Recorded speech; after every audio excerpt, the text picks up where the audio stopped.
네, 마하사티파타나 숫다 대념 적용 서문을 법문하고 있습니다.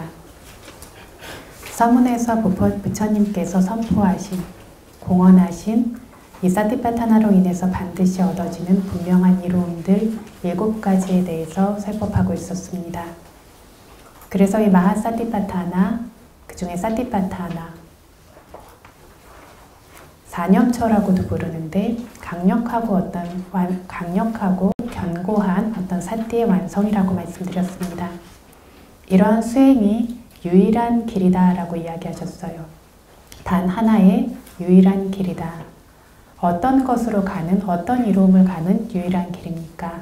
그 이로움이 몇 가지가 있다라고 했습니까? 7가지가 있다라고 했습니다. 7가지가 어떤 것이었습니까? 청정하기 위해, 슬픔과 비탄 탄식에서 벗어나기 위해, 그리고 몸과 마음의 고통에서 벗어나기 위해, 그리고 도의지혜와 열반을 깨닫기 위해, 이렇게 7가지의 결실이 얻어진다라고 했고, 지난 시간까지 3가지를 이야기했습니다. 청정하게의 완성이라고 하는 아라한이 되는 것, 그리고 슬픔, 탄식, 이것으로부터 쏘가 파리데와로부터 벗어나는 것, 그리고 몸과 마음의 고통에 대해서 이야기를 시작하려고 하다가 시간이 다 되어서 법문을 마쳤었습니다. 그래서 지난 시간에 잠시 이야기했던 것처럼 몸속에 불편하고 아프고 괴롭고 지내기 어렵고 견디기 어려운 모든 것을 몸의 고통이라고 부릅니다. 마음속에 마음이 편치 않고 견디기 어려운 모든 것을 마음의 고통이라고 부르고, 이 두 종류의 고통이 세상의 모든 사람들이 가장 두려워하는 것이라 했습니다. 맞습니까? 두려우세요? 안 두려우세요? 두렵죠. 안 두려운 것 같은 거는 지금 고통과 직면하지 않을 때이고 누구나 두려워합니다. 그래서 실제로 중생들이 정말 두려워하는 것은 다름 아닌 이 2가지 몸과 마음의 고통입니다. 그래서 어떤 질병 자체가 두려운 것이 아니라 그로 인해서 생겨나게 될 몸과 마음의 고통들이 두려운 것이고, 그래서 어떤 재산을 잃을 것이나 힘든 일을 두려워하는 것이 아니라 그런 상황으로 인해 발생할 좋지 않은 느낌들을 두려워하는 것이고, 반대로 저희가 원하는 것, 좋아하는 것들도 좋은 감촉이나 좋은 어떤 좋은 사람을 어떤 만나는 것이나 지위나 집이나 돈이나 음식이나 이런 것들이 아니라 그로 인해 발생하게 될 좋은 느낌, 안전한 느낌, 평화로운 느낌, 고요한 느낌, 이런 것들을 원하고 있는 것이죠. 그래서 몸과 마음의 고통이라고 하는 것을 두려워한다면 이 고통이 사라지게 할 수 있는 방법을 찾아야 하는데, 이 방법이 유일하게 어떤 것만이 존재하고 있냐면 사티파타나라고 하는 수행, 이것이 이 어떤 몸과 마음의 고통을 제거하는 유일한 방법이라고 합니다. 그래서 이 사티파타나의 길대로 수행해 나가면 이것이 다른 갈래가 없는 고통의 소멸로 가는 길이기 때문에 그 길이 다하면, 길의 끝에 이르면 반드시 무엇에 도달하게 되냐면 고통의 소멸에 도달하게 될 것이 확실하다라고 합니다. 그래서 모든 고통이 소멸되고 언제나 영원히 행복하기를 바란다면 이 사티파타나의 수행만 제대로 효과적으로 수행하면 된다. 고통의 소멸이라는 길의 끝에 이를 때까지 그 길을 걸어가기만 하면, 수행하기만 하면 된다라는 겁니다. 이와 관련해서 주석서에서는 이 사티파타나를 완전히 수행해서 이런 고통으로 벗어난 예들을 들어두고 있습니다. 띠사장로 같은 분들처럼 몸의 고통도 전부 사라질 수 있습니다. 사카천왕 같은 존재들처럼 마음의 고통도 완전히 사라지게 할 수 있습니다. 이렇게 주석서에서는 예를 들고 있습니다.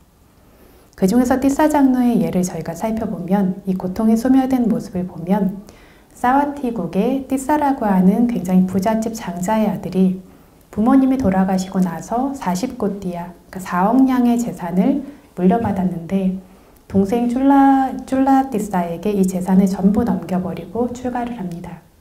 이것들을 전부 다 맡길 테니까 이 어떤 재산도 네가 가지고 가문을 돌보는 것도 네가 하고 나는 모든 번뇌 소멸의 길로 가겠다라고 해서 출가해서 마을이 없는 숲지역에서 출가자의 법을 수행하면서 홀로 지냈다라고 합니다.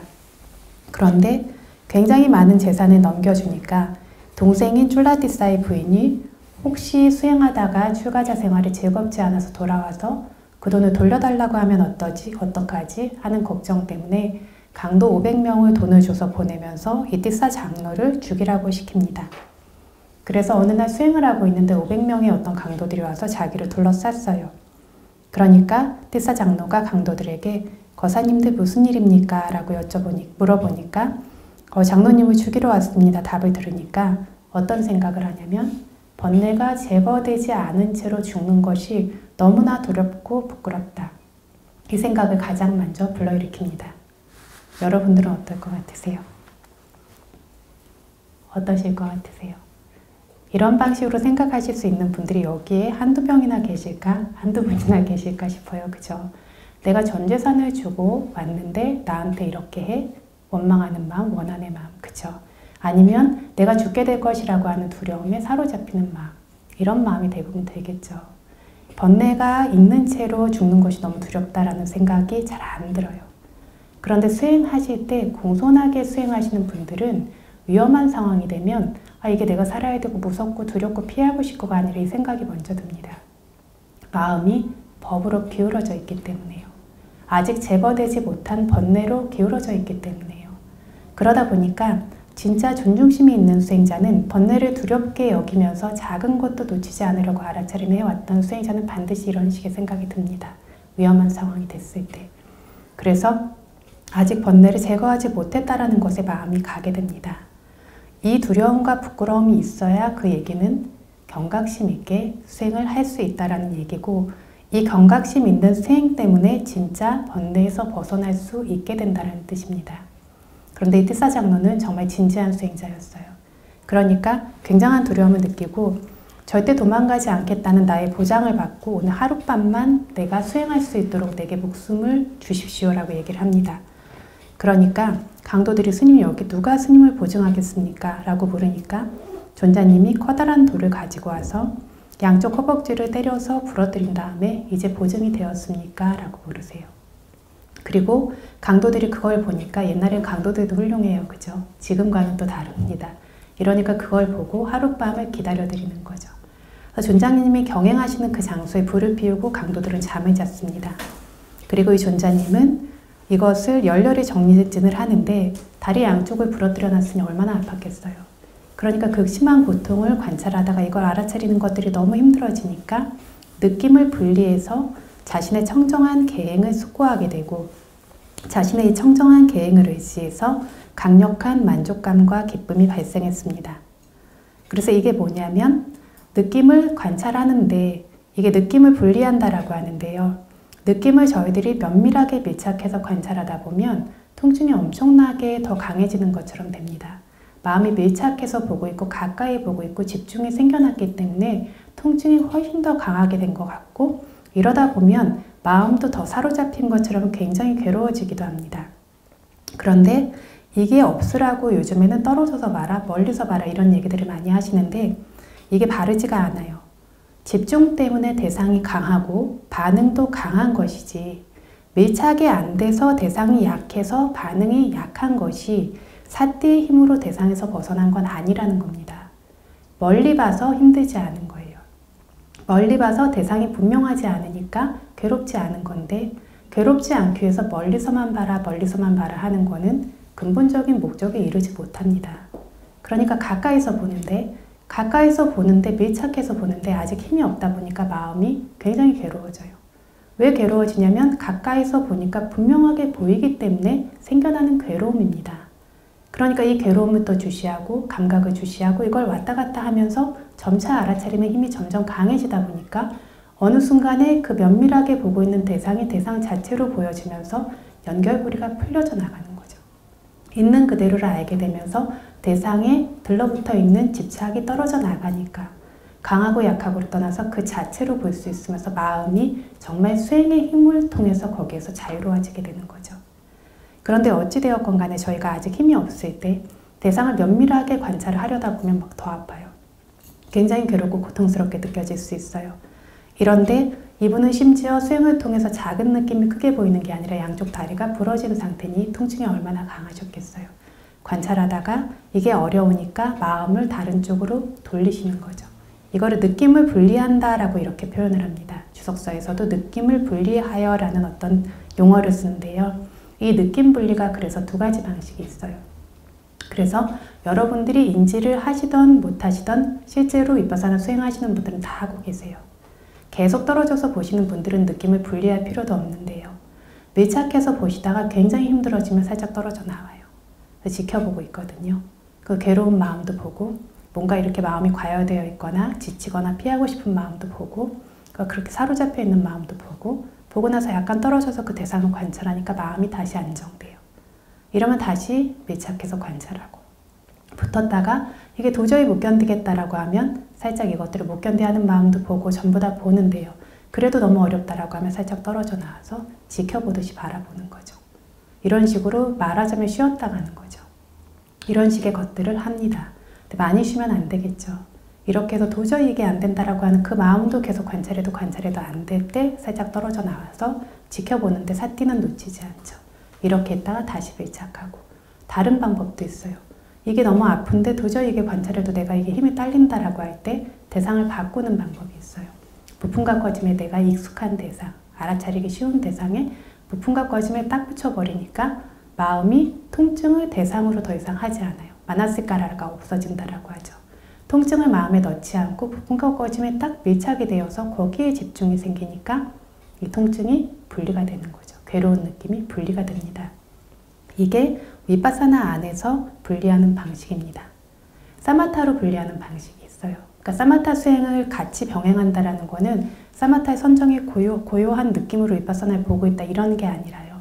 이렇게 병행을 할 수가 있는데 이게 뭐냐면 이런 괴로운 느낌이 너무 극심해질 때 마음을 아까 부품과 꺼짐으로 옮겨서 집중의 대상을 바꿔준 것처럼 지금 이분은 뭐를 하셨냐면 자신의 청정한 계행을 숙고하셨죠. 계행 숙고하는 것이 사마타 선정을 이루는 어떤 사마타 주제 중에 하나예요. 부처님의 공덕을 숙고하는 것처럼요. 그러니까 사마타의 주제에 마음을 밀착시킨 거예요. 그러니까 통증을 인지하고 있던 통증으로 기울어지던 마음이 사라지니까 일시적으로 휴식이 이루어지는 거죠. 마음에 안정감을 찾게 되는 거죠. 그래서 거기서 생긴 어떤 기쁨이나 거기서 생긴 어떤 만족감이나 거기서 생긴 어떤 편안함을 바탕으로 다시 물질과 정신을 관찰하는 쪽으로 돌아가게 되는 거죠. 그래서 느낌을 분리해서 관찰하는 것이 윗바사나 안에서도 발생할 수 있고 사마타를 병행해서 하신 분들의 경우에 사마타의 대상으로 잠깐 갔다가 돌아오는 거. 경전에서 어떤 예를 드냐면 예전에 너무 오랜 시간 동안 앉아 수행하니까 머리에서 김이 나고 겨드랑이에서 땀이 툭툭툭 떨어지고 이렇게 됐을 때에도 잠깐 사마타 선정에 들어갔다 나와서 이것들을 관찰하고 이런 식의 이제 분리를 이루는 거죠. 저희 큰 스님께서 이거를 뭐라고 표현하시냐면 사마타에 이렇게 들어가서 잠깐 쉬었다가 이렇게 다시 공격하고 하는 것이 전쟁을 할 때 저 이렇게 뭐라고 하죠? 저 잘 모르겠는데 작전사태 이렇게 뭐를 쌓잖아요. 그죠? 그래서 이렇게 쌓은 거 뒤에서 총을 쏘고 다시 그 속에 숨고 그쵸? 총을 하는데 다 트인 공간에서 하는 게 아니라 이거를 총을 쏘고 이렇게 쌓아놓은 뒤에 이렇게 숨고 이거를 반복하잖아요. 이렇게 하는 것과 공격했다가 숨었다가 공격했다가 숨었다가 이렇게 하는 것이 사마타에 갔다가 이렇게 나오는 것과 비슷하다는 거죠. 또 윗바사나는 어떻게 하냐면 괴로우면 괴로운 거, 못 견디겠으면 못 견디겠는 거, 사로잡히면 사로잡히면 전부 다 관찰해요. 어떻죠? 힘들어요. 이게 진짜 알아차림이 제대로 맞아떨어져서 진짜 거기서 확 벗어나기 전까지 계속 힘들어요. 이게 바로 육탄전과 같다는 거죠. 그러니까 직접 맞부딪혀서 진짜 치고받고 하는 것처럼요. 했다가 피했다 했다 피했다가 아니라 육탄전처럼 부딪히는데 큰 스님께서 그러면서 뭐가 빠르겠니 물어보시는 거예요. 확실히 육탄전이 빠르죠. 그죠? 그래서 마주하시면 빨라요. 근데 뭐만 하면 근데 요즘은 너무나 이걸 많이 하세요. 뭐만 하면 숙고하고 뭐만 하면 부처님 공덕 떠올리시고 이렇게 되니까 통증의 성품을 끝날 때까지 알아차림할 수 있는 힘이 안 생겨요. 이러면 오래 걸리는 거죠. 의지할 수 없는 것은 아니고 이렇게 의지할 수 있어요. 특히 이렇게 내가 도저히 감당 못할 것 같은 이런 통증들이 생겼을 때 이분의 마음이 거기서 떨어져 나와서 마음이 거기서 벗어나서 굉장히 어떤 자기의 계행을 숙고해 보니까 너무 청정한 계행을 떠올리게 되니까 만족감과 기쁨이 생기고 그걸 바탕으로 다시 돌아와서 다시 물질과 정신을 관찰하는 거죠. 그래서 느낌을 분리해서 이것들을 다시 주시했다라고 하는 게 이런 방식의 이제 수행을 말하는 겁니다. 그런데 본질적으로 결국에는 이 모든 대상들을 맞닿아야 돼요. 부딪혀서 알아야 되는 것이지 피하는 것들을 반복해서는 절대로 이거를 알고 여기에서 자유로워질 수 있는 방법은 없다라는 것을 본질적인 비파사나 관찰이 결국 이루어져야 된다는 것은 반드시 기억하고 계셔야 됩니다. 그래서 이분께서 느낌을 분리해서 그렇게 관찰하고 조금 편안해졌을 때 현재 생기고 있는 물질과 정신을 다시 주시했을 때 위파사나가 이제 단계 증장돼요. 이거를 초저녁부터 시작해서 한밤중 새벽까지 정말 맹렬히 쉬지 않고 하셨다라고 합니다. 그리고 동이 틈과 동시에 아라한과에 이르셨습니다. 그래서 이분이 우다나라고 하죠. 우다나를 읊으세요. 우다나가 뭐라고 전에 말씀드렸었죠? 마음에서 터져나오는 소리예요. 어떤 감정이 저희가 격해지면 터져나오잖아요. 수행자, 그래서 아라한들이 이렇게 숲에서 혼자 수행하고 이러다가 수행에 몰입돼 있을 때는 그렇게 안 하죠. 근데 거기서 빠져나왔을 때, 과선정에서 빠져나왔을 때 아호스캉 아 정말 행복하다, 정말 행복하다. 이런 게 저희가 정말 수행하다가도 심지어 교학 공부하다가도 터져나오거든요. 아 정말 행복하다. 이게 가슴에 너무 차서 터져나오는 것 같은 소리를 우다나라고 부르죠. 그런데 우다나를 읊으십니다. 두 다리를 부러뜨려서 알게 할 것이다. 가래와 함께 죽는 것을 나는 부끄럽고 염오하고 이렇게 떠올려 있는 그대로 바르게 위파사나를 관했고 동이 트자 아라한과에 도달했다라고 이렇게 우다나를 읊으셨습니다. 아라한과에 이르러서 결국 인멸이 되시게 되었으면 더 이상 윤회하지 않으면 몸과 마음의 고통은 더 이상 생겨나지 않습니다. 몸과 마음의 고통이 이렇게 완전히 소멸되기 전에도 두 번째 화살을 맞지 않는다는 부처님 말씀처럼 몸의 감각에 어떤 불편한 느낌이 있어도 마음은 고통스럽지 않아요. 마음은 그것들을 그 자체로 살피면서 그 영향에서 완전히 벗어날 수 있습니다. 그래서 위파사나 지혜가, 법을 조사하는 지혜가 아주 예리하고 강력하면 괴로운 느낌의 성품이 지극히 섬세해지면서 괴로운 느낌으로서의 성질을 잃어버려요. 그러니까 작년에 어떤 미얀마에서 오신 수행자분이 너무 많이 아프셔서 오셨고 얼굴을 맨날 창백해서 쓰러질 것 같이 이렇게 계세요. 그러니까 면담을 하러 오시면 눈물을 닭똥같이 막 이렇게 툭툭툭툭 흘리세요. 그런데 이거를 관찰하는데 나중에 처음에 이게 점점 그 자체로 보이니까 점점 신이 나고 점점 자신이 생기고 점점 수행이 재미있고 하다가 이거를 근데 관찰해도 그래도 이게 마음이 더 이상 전혀 움직이지 않을 뿐이지 두카웨다나는 두카웨다나인 거예요. 이제 하나도 아프지는 않아요. 그래도 두카웨다나는 두카웨다나인 거예요. 고통스러운 느낌이요. 근데 어느 순간에 이게 마음이 진짜 제대로 맞물리게 되는데 이게 이상해요. 분명히 얘는 두카웨다나인데 왜 수카웨다나 같죠? 너무나 섬세하고 매끄럽고 부드러우니까 이게 수카웨다나처럼 보여요 라고 하는 이렇게 괴로운 어떤 느낌을 아픈 것을 관찰했는데 거기서부터 그것들이 이게 아픈 거라는 개념마저 사라지게 됐을 때는 전혀 또 다른 양상으로 이것들이 드러나기도 한다는 거죠. 최근에는 저희 불교학교 학생도 비슷한 얘기를 한 적이 있어요. 이상하게 이게 아픈 건데 옛날엔 관찰하면 안 아팠는데 안 아프거나 아픈 게 사라지거나 했는데 아픈 게 왜 이렇게 부드럽고 좋은 느낌으로 보이죠? 근데 저희들이 이건 괴로운 거야, 아픈 거야, 버틸려고 참으려고 조사하지 않고 피하려고 했다가 관찰해서 없애려고 했다가 그 자체를 보지 못하고 아프다는 개념을 사로잡힌 채로 이걸 보는 한은 절대 알 수 없는 것들이죠. 그런데 그 자체를 진짜 마음 길어서 보게 됐을 때 그런 건 없는 거예요. 그러니까 관찰하라고 이렇게 하면 아픈데 어떻게 관찰합니까? 이런 거는 없는 거예요. 이건 내가 굉장히 아직 집착이 많고 어디 사로잡혀 있습니다 라는 뜻인 거예요. 그래서 진짜 수행자라고 한다면 이건 아픈 거다, 이건 좋은 거다, 이건 힘든 거다, 괴로운 거다 이렇게 이름 붙여지고 저희가 믿고 있는 마음이 마법사라는 말처럼 마법처럼 그렇게 다 보여지고 있는 그것에 실제화 닿을 수 있어야 그게 진짜 수행자인 거죠. 이렇게 될 수 있도록 부처님은 믿어라가 아니라 이 방법대로 수행해서 스스로 알아라, 스스로 전부 다 알아서 스스로가 완전히 벗어나라라고 가르치셨어요. 그리고 그 분명한 길이 저에게 주어져 있다라면 그 이로움을 저희들이 반드시 얻어야 부처님 제자라고 할 수 있습니다. 다음 예가 주석서에 또 나오고 있습니다. 이번에는 30인의 비구 스님들께서 부처님 앞에서 수행 주제를 받아서 숲속사원에서 같이 안거에 드셔서 수행하고 계셨습니다. 근데 서로 어떤 약속을 하냐면 3시기의 밤 내내, 3시기의 밤이라는 거는 간략하게 말하면 저녁, 자정, 무렵, 새벽 이렇게 밤을 3시기로 나눠요. 밤 내내 출가자의 법, 이 사티파타나 수행을 수행하는 것만을 행해야 할 것입니다.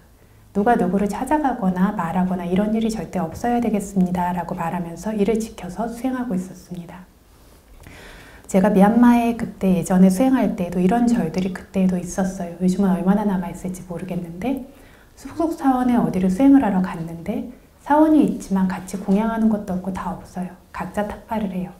그리고 거기에 있는 동안 스님을 2분 빼고는 한 번도 뵌 적이 없어요. 주지 스님을 뵌 적이 있고 거기에 봉사하신다라고 계시는 분을 뵌 적이 있는데 봉사도 누구 밥 해주고 이런 봉사가 아니라 그냥 이렇게 있으면 중간중간에 뭐 이렇게 고장난 것도 고치고 이 2분을 빼고는 거기 수행자분들이 그렇게 계시다는데 한 번도 본 적이 없어요. 각자가 완전히 자기 수행에만 몰입해 있는 거죠. 무슨 일이 나든. 그래서 없는데 그러면서 이제 이렇게 나무 종을 하나를 주세요. 그래서 나한테 정말 큰일이 일어나거나 이러면 그걸 두들기면 어디선가 이제 그 소리를 듣고 그럼 이제 가서 누군가를 돕거나 큰 일이 있으면 그걸 조정하거나 해야 되는 거죠. 그리고는 오롯이 이제 자기 수행을 하니까 여기서 역시 마찬가지로 다른 사람을 찾아가거나 섞이거나 이런 일이 없이 밤새도록 잠을 자지 않고 수행을 하세요. 이렇게 수행하시는데 어떤 분은 나무 아래서 수행하고 어떤 분은 덤불 아래서 수행하고 어떤 분은 굴 속에 들어가서 수행하고 각자 적절한 장소에서 밤낮으로 쉬지 않고 수행을 하는데 이게 쉬울까요? 어려울까요? 이분들은 이럴 만큼의 바람이 있어서 힘이 있어서 하시는 게 아니에요. 어렵지만 하시는 거예요. 그 새벽이 되니까 힘이 빠져요. 한두 분씩 조는 분들이 생기기 시작하고 정신이 없어지고 이런 것들이 생기죠. 이렇게 졸고 계실 때 호랑이 한 마리가 와서 비구 스님들을 한 분씩 잡아먹은 거죠. 물고 갔다라고 합니다. 그런데 물려간 비구 스님이 호랑이 물려가서 호랑이가 왔어요 라고 얘기하면 다른 옆에 수행하시는 분들 집중이 깨질까봐 아무 소리 않고 조용하게 그냥 물려가세요. 이렇게 물려가셔서 호랑이가 물고 가는 걸 모르는 거예요. 몰고 가는데 어느 날 포살일이 되면 모여야 되잖아요. 포살개를 이제 다시 포살행을 해서 개유를 깨끗하게 해야 되니까 모였는데 보니까 사람이 확 줄었어요. 이게 도대체 어떻게 된 일이냐 조사하자라고 해서 알아보고 흔적을 찾아보고 하니까 호랑이에게 잡혀갔어요. 그래서 그날 상가의 장로 스님께서 지침을 내리셔서 이제 호랑이에게 잡히는 비구는 저를 호랑이가 잡아갑니다라고 소리쳐야 합니다라고 이제 지침을 내리셔서 그렇게 약속을 했어요. 그리고 또다시 수행을 하는데 호랑이가 또 와서 이전처럼 어린 비구 한 분을 또 몰고 가요. 그러니까 그 비구 스님이 호랑이입니다 스님들하고 이렇게 외치셨어요. 그러니까 스님들이 내가 든 지팡이든 횃불이든 들고 어떻게든 놓게 하려고 막 따라가셨어요. 따라갔는데 호랑이가 물고 있는 비구 스님을 놓지 않고 따라갈 수 없는 절벽으로 이렇게 뛰어 올라가요.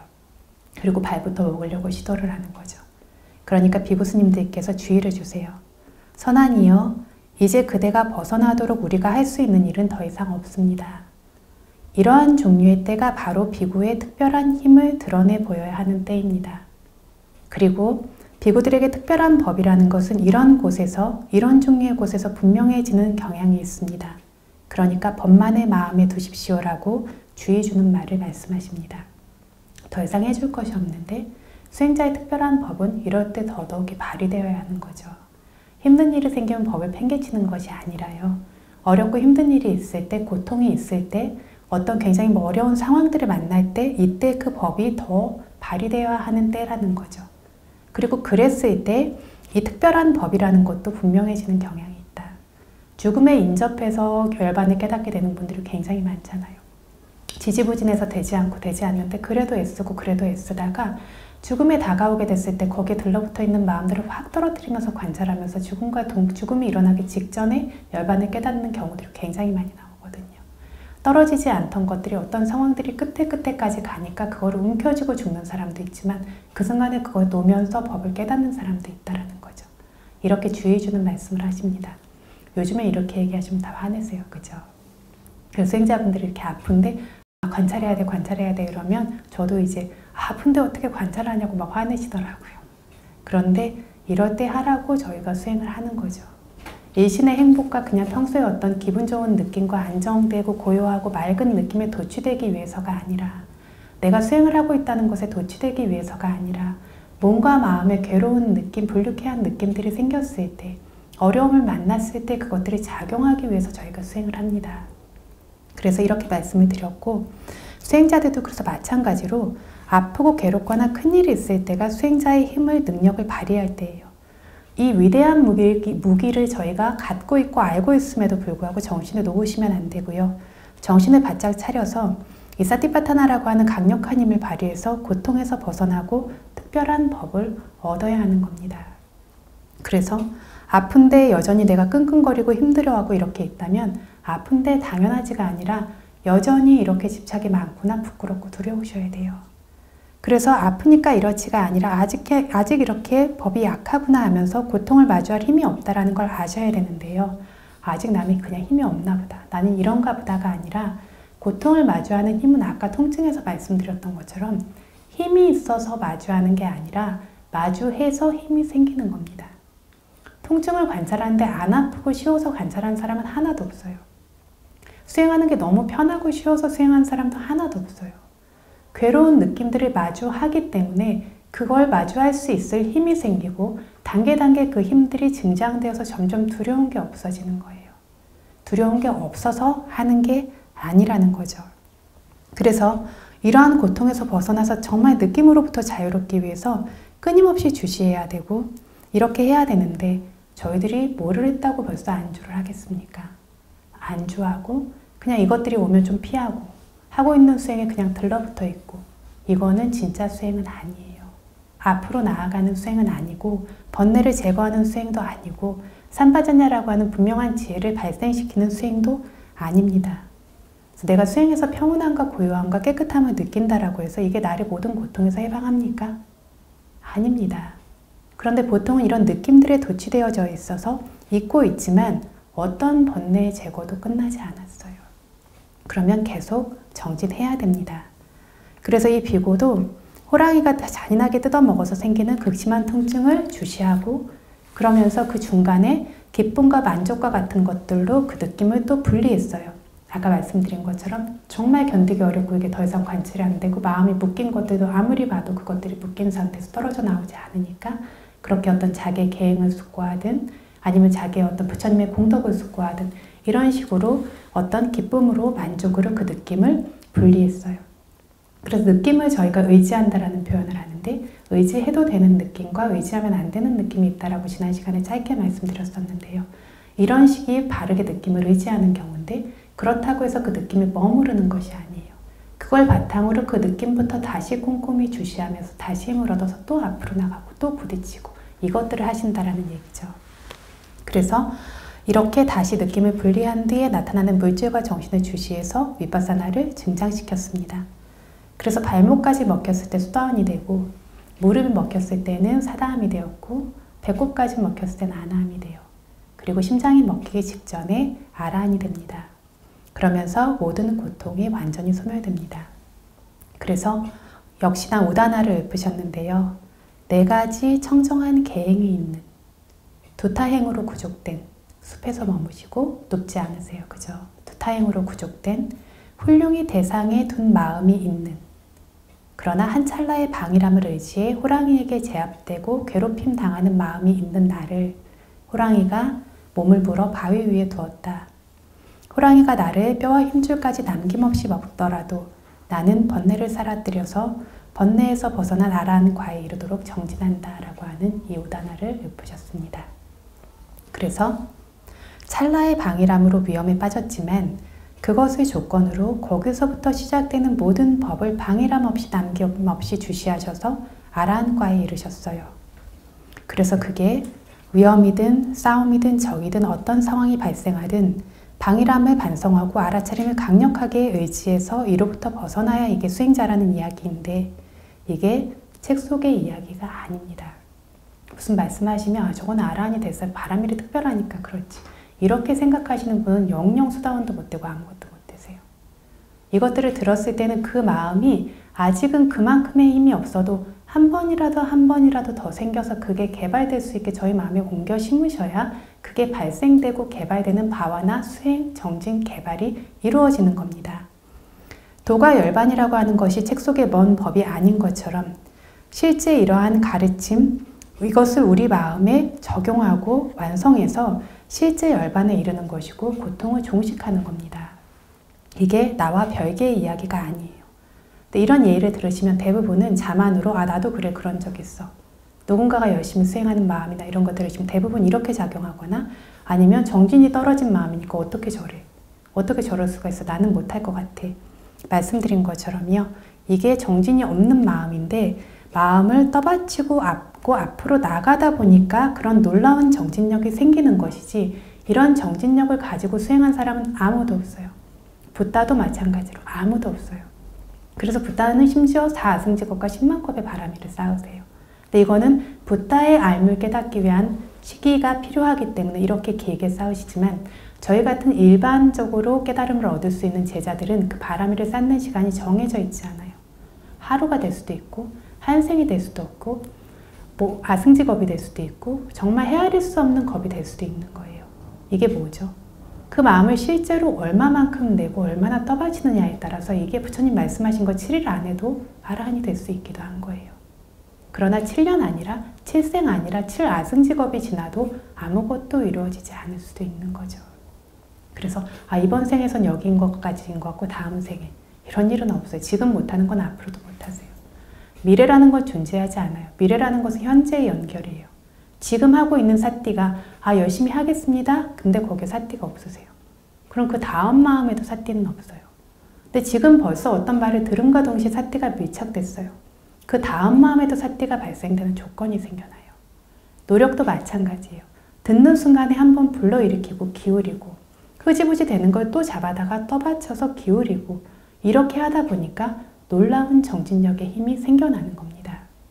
그러니까 위대한 명상스승이라는 분들이 내 안에 있을 거라고 한 번도 믿어본 적이 없는 힘을 스승님이 끌어내 주셨습니다 라고 하는데 단지 이분들은 아직 간 적이 없기 때문에 저희 모두가 간 적이 없기 때문에 없다고 생각하는 거예요. 잠재력을요. 근데 건드려지고 그 말을 듣고 또 노력하고 놓치지 말라고 하고 그 마음을 또 기울이라고 하니까 하고 하다 보니까 나도 모르게 놀라운 정진력이 생겨나고 그것이 점점 더 완성에 이르다가 완성에 이르면서 정말 하나의 도와 과를 깨닫게 되는 거예요. 이게 실제입니다. 이 어떤 것들도 멀리 있는 것이 아니에요. 근데 보통은 법문을 들으실 때도 존경스럽다. 저런 마음이 생겨야지. 기쁘다. 정말로 어떤 신심이 생긴다. 이것도 실제 수행은 아니에요. 이것도 그것이 마음을 떠받치는 힘으로 적용되지 않으면 도취입니다. 그래서 어떤 이렇게 마음을 다음으로 이어지도록 그 법들을 실제로 적용해서 발생시키고 다음으로 이어지도록 떠받치는 극소수의 사람만이 법의 완성을 이룰 수 있어요. 그렇지 않으면 계속 막연하게 어떤 허상을 쥐고 있는 거예요. 뭘 쥐고 계시냐면 마음의 느낌이요. 신심의 느낌, 맑은 느낌, 어떤 벅찬 기쁨의 어떤 느낌, 이걸 쥐고 계신 거예요. 근데 느낌을 의지한다라고 하지만 이게 의지가 뭐냐면 아까 의지한다라는 건 그 느낌에 머물고 쥐는 게 아니라고 했어요. 이 느낌을 바탕으로 불러일으켜진 마음을 떠받치고 그것이 관찰로 주시로 면밀하게 이루어져서 이 모든 것에서 조건적인 모든 것에서 벗어날 수 있는 길을 가는 것이 열반을 종국에 깨닫게 되는 것이 바른 의지라는 거죠. 이거를 분명하게 아셔야 됩니다. 저희들이 하고 있는 수행은 대부분이 막연함으로 이루어져 있어요.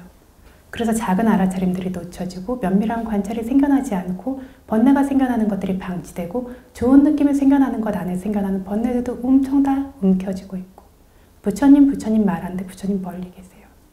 부처님 말씀이라고 삼보라고 이런 것들이 삼보에 대한 신심 진짜 신심은 없어요. 법을 보지 않으면 붓다를 볼 수 없고요. 법을 보지 않으면 진짜 신심은 생겨나지 않습니다. 이 대념처경을 법론하려고 했던 것이 그래서 저희 안에 이 막연함이 해결되지 않은 막연함이 바로 무명이에요. 분명치 않은 거예요. 알지 못하고 무명으로 뭔가를 계속 어떤 상태를 쥐고 있는 거예요. 이게 해결되지 않으면 법의 완성은 없기 때문에 여러분이 기울이는 모든 노력이 실질적인 노력이 정말 법으로 나아가는 한 걸음 한 걸음의 노력이 될 수 있도록 이거를 분명히 배우시기를 바랬던 겁니다. 그래서 경전에 이러한 어떤 예가 나왔어요. 그리고 하나의 예가 더 나옵니다. 이거는 이제 어떤 부처님 당시가 아니라 그 다음에 어떤 있었던 일인데 삐따말라라고 하는 장로가 계셨다라고 해요. 삐따는 황금색이라는 뜻이고 말라는 권투선수를 말라라고 해요. 하는데 이게 이제 어떤 피부가 굉장히 이렇게 피부 색깔이 밝으면서 약간 노릇끼리한 색인데 윤기가 돌고 이렇게 하면 황금빛 피부라고 이렇게 말을 하거든요. 이렇게 좀 굉장히 피부 색깔이 특별하고 아름다운 분들이 계신데 이분이 그러셨나 봐요. 그러니까 이제 삐따말라 황금색 권투선수라는 뜻인데 이분이 원래는 권투선수였고 예전에 이제 지금 뭐 보면 방글라데시, 파키스탄 이쪽에 있는 그런 지역들에서 세 지역에서 권투 챔피언이 된 거죠. 요즘 말로 하자면. 그리고 나서는 땀바빠니 섬으로 갔다라고 하는데 땀바빠니 섬은 현재 스리랑카를 이야기합니다. 왜 이리로 갔냐면 그 섬에서는 권투 선수들을 굉장히 치하하고 존중하고 상을 내리는 것으로 유명했기 때문에 그 소문을 듣고 스리랑카에 찾아가서 왕을 친견하고 왕의 치하를 받았다고 합니다. 그래서 거기서 머무셨는데 하루는 낄란자 까피나라고 하는 회당의 문을 지나가다가 법문 소리를 듣게 되세요. 어떤 법문이었냐면 비구들이여 물질은 그대들의 소유가 아니다. 그 물질을 놓으라. 그 물질을 놓으면 그대들에게 오래도록 번영과 발전, 행복을 위한 조건이 될 것이다. 이런 법문이었어요. 이게 뚜마까, 나뚜마까라고 하는 법문이라고 하는데요. 뚜마까는 그대들의, 나는 아니다. 물질도, 느낌도, 지각도, 형성도, 그리고 의식도 그대들의 것이 아니다 라는 주제의 이런 법문입니다. 그런데 너의 것이 아니다 라는 이 주의 주는 말만을 듣고는 바로 떠나서 마하위하라 사원에 가서 출가자가 되세요. 그리고 나서 계율을 능숙하게 배운 뒤에 30인의 비구들을 불러서 가발라왈리아라는 지역에 이렇게 공터처럼 이런 허허벌판 같은 그런 데 가서 비구의 법을 수행하셨습니다. 그런데 얼마나 열심히 수행하셨냐면 너무 오랜 시간 동안 쉬지 않고 경행을 해서 다리가 더 이상 움직이지 않고 디딜 수가 없는 상태가 되니까 무릎으로 경행을 지속했다고 합니다. 왜 이렇게 하셨냐면 앉아서 혹시라도 졸음이 들어올 기회가 될까봐 이렇게 수행을 했다고 합니다. 예전에 보면 그러시죠. 어떤 졸음이 들어올 기회나 마음을 뺏기게 될까봐 물속에서 어떤 돌을 짊어지고 머리 위에다가 이렇게 수행을 하시는 분도 있고 온갖 종류의 어떤 노력들을 기울이시는 거죠. 예전에 그래서 보디왕자라고 하는 분도 나중에 출가했을 때 경행을 하는데 너무 귀학을 잘하고 땅에 발을 디뎌본 일이 거의 없다라고 해요. 발바닥에 심지어 솜털이 있었다라고 하는 얘기가 있어요. 경행을 하시니까 발에서 피가 나서 경행로가 피바다가 되는 거예요. 그런데 경행을 하다가 안 되니까 네 발로 기어서 경행을 하고 이렇게 수행을 하셨던 얘기들이 경전에 나오죠. 그래서 과거의 선한 이들이 수행에 대해서 이렇게 진지한 마음을 가지고 임하니까 빠른 시일 안에 번뇌를 완전히 제거할 수가 있었습니다. 그래서 이분도 이제 졸음이 들어오게 될까봐 이렇게 수행을 했는데 이렇게 수행을 하고 있던 어느 날 밤에 사냥꾼이 짐승인 줄 알고 창을 던진 것을 맞게 되었어요. 옛날에는 숲속에서 수행을 하니까 이런 사고들이 한 번씩 있었던 것 같아요. 그런데 이 창이 이 존자님을 완전히 관통을 했어요.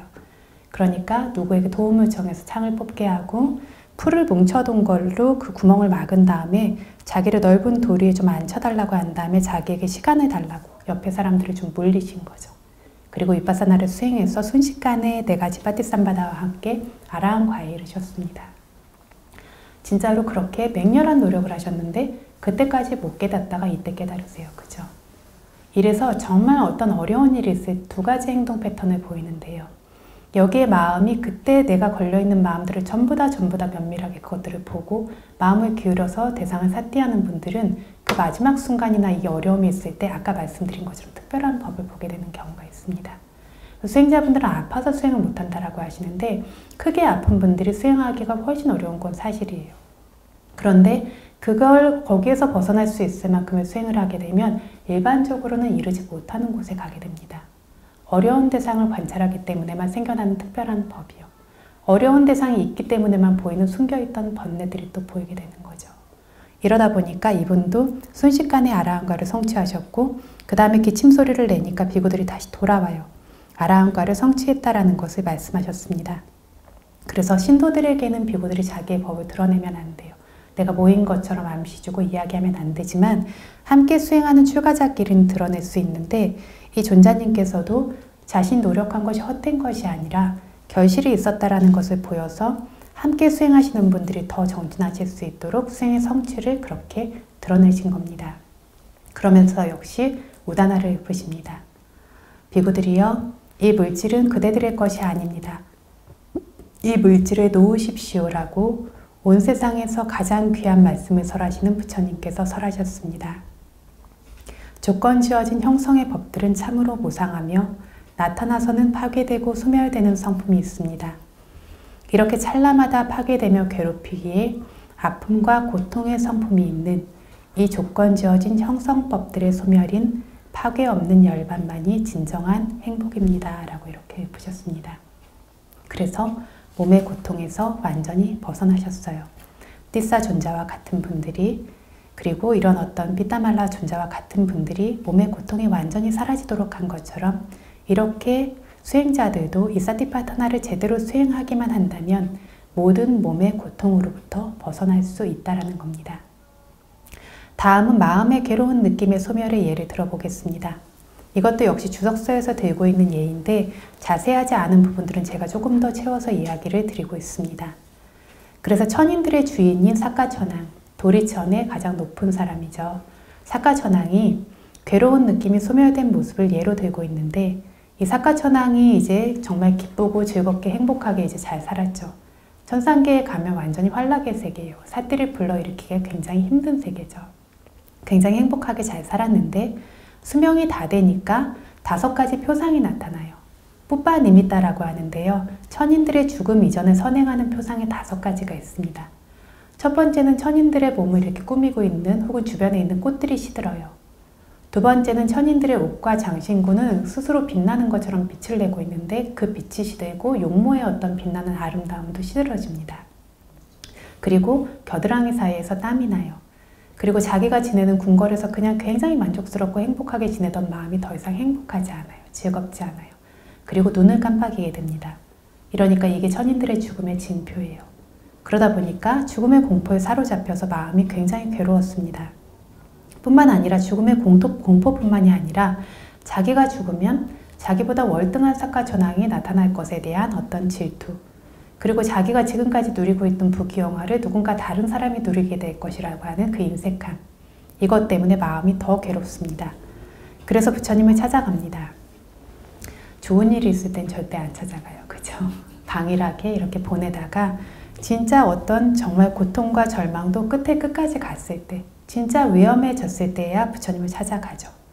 그런데 내가 어떤 것 때문에 법으로 마음을 기울어지게 됐다면, 모든 게 편안하고 행복한 분들은 법으로 마음이 기울어지지 않아요. 근데 마음이 어떤 이유로 인해서 기울어졌다라고 한다면 그렇게 기울어진 것의 끝을 볼 수 있어야 합니다. 조금 그게 편안해지고 살만하다라고 해서 또 돌아가고 이건 지혜로운 사람이 아니죠. 이 사카천왕도 지혜롭지 않게 방일하게 지냈지만 적어도 이 사카천왕은 부처님을 찾아뵙고 여기서 알아차림을 통해서 수사원이 될 때까지의 법은 성취하게 됩니다. 그래서 부처님을 찾아갑니다. 그래서 천인과 인간들은 위험도 없기를 바라고 원한도 없기를 바라고 적도 없고 고통도 없이 언제나 평화롭고 행복하게 살고 싶어 합니다. 그런데 왜 위험과 적 고통들과만 만나고 있습니까? 라고 이렇게 부처님께 여쭙습니다. 부처님께서 이것을 그때그때 어떤 그 사람들의 마음 상태에서 가장 핵심적인 것들을 짚어내시죠. 그러니까 자신보다 우월해지는 것을 시기하는 질투, 자기처럼 다른 이가 잘되고 행복하지 않길 바라는 인색함이라는 이 2가지 족쇄가 있기 때문에 천인과 인간들은 행복하고 싶어도 행복할 수 없고 위험과 적을 만나고 싶지 않아도 만나게 된다라고 하는 답변으로 시작해서 사카판나 숫다라고 하죠. 사카천왕의 질문의 경이죠. 이 설법을 부처님께서 설하셨습니다. 저희가 이거를 미얀마어로는 경고로 만들어서 시기와 질투와 인색함만, 그러니까 시기와 인색함만 없어도 당장 즉시 행복할 것이다 이렇게 말하거든요. 그런데 저희들이 생각하는 시기와 질투의 범위가 수행을 하시면 하실수록 굉장히 넓습니다. 굉장히 많은 시기 질투가 있어요. 다른 사람에 대해서 칭찬해도 쉽게 동의하지 않으시거든요. 근데 어떤 걸 칭찬하면 그건 그렇지만 다른 건 이런데 뭐 그 정도는 뭐 이거 전부 다 시기 질투예요. 인색함이고요. 이렇게 하는 어떤 정말로 순간마다 인색함과 시기 질투가 생겨나고 있거든요. 그래서 저는 시기 질투가 별로 없습니다 얘기하시면 이게 정말 부끄러우신 거예요. 안 보이시는 거예요, 실은. 그런데 이것들이 그렇게 존재하고 있어요. 그래서 이것만 떨어져도 사람 마음이 굉장히 안정적이고 평화로워지는 건 사실입니다. 그리고 지금 사카천왕도 이것이 굉장히 컸기 때문에 부처님께서 이렇게 말씀을 하세요. 시기와 질투, 인색함이 사라지면 이것들 때문에 행복하고 싶어도 행복할 수가 없고 고통을 만날 수밖에 없다. 그러면 이 질투와 인색함은 왜 생깁니까? 라고 하니까 사랑과 미움 때문에, 좋아하고 싫어하는 것 때문에 생긴다. 좋아하고 싫어하는 건 왜 생깁니까? 라고 하니까 대상의 마음을 계속 보내니까, 어떤 대상을 계속 취하기 때문이죠. 그러니까 생긴다. 그럼 이건 왜 생깁니까? 라고 하니까 삼사라를 확장시키는 빠빤자, 딴나마나디트라고 하죠. 가래, 자만, 사견. 이것으로 인해서 계속해서 이걸 대상으로 마음으로 둬서 취하는 거죠. 가래, 사견, 어떤 그리고 자만이라고 하는 게 뭐냐면 나의 것, 나의 자아라고 집착하는 건데요.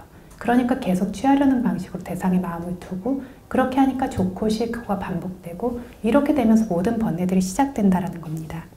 그래서 이것들을 열반에 이르렀을 때에만 삼사라 윤회를 확장시키는 가래와 자만과 사견을 제거할 수 있다, 소멸할 수 있다라고 이제 이렇게 이야기를 하면서 그러면 어떻게 수행을 해야 됩니까? 부처님께 여쭤보는 거죠. 그러면서 부처님께서 의지해야 될 느낌과 의지하지 않아야 될 느낌에 대해서 말씀을 하십니다. 말씀드린 것처럼 의지해야 할 느낌이라고 하는 것은 선업을 발생시키는 느낌, 의지하지 않아야 될 느낌이라는 것은 선업을 발생시키지 않고 불선업을 발생시키는 느낌, 이런 느낌들이 있어요. 그럼 이건 선업을 발생시키는 느낌이니까 그냥 의지해야 되냐면 그건 아니에요. 여기도 부처님 말씀처럼 높낮이가 있어요.